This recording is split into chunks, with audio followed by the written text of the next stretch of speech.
Okay, this is going to be my first chapter book that I'm going to read, Sign of the Beaver. And I'm going to start off with an introduction. Just going to read the back of the book so you kind of know what it's going to be about. Also another little test because Peggy suggested I do it horizontally instead of vertically. So I thought I'd give that a try. So, Sign of the Beaver. This is by Elizabeth George Speare. And it won the Newbery, it's a Newbery Honor book, so it won some Newbery Award. Although he faces his responsibility bravely, 13-year-old Matt is more than a little apprehensive when his father leaves him alone to guard their newly built cabin in the wilderness.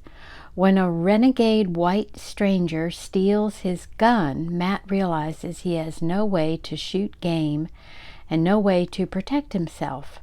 It is only after meeting the resourceful Indian boy, I don't know how to pronounce it, Attean, I think that's what I'm going to say, Attean.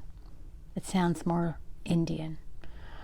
So it's only after meeting the resourceful Indian boy Attean that Matt begins to discover new ways to survive in the forest.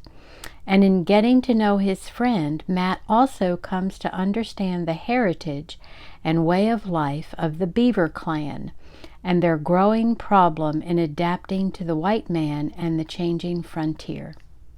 Elizabeth George Speare's compelling survival story is filled with wonderful detail about living in the wilderness and the relationships that formed between white settlers and Indians in the 1700s. Now with an introduction by Joseph Bruchac. So I don't know if I'm going to read that whole introduction that's in the front of the book or not. Yeah, it's too long. So anyway, maybe I'll read it next time. I'll decide. I'll read it first and then decide if I'm going to share that or not. But that's what the Sign of the Beaver is going to be about. So next video will be Chapter 1.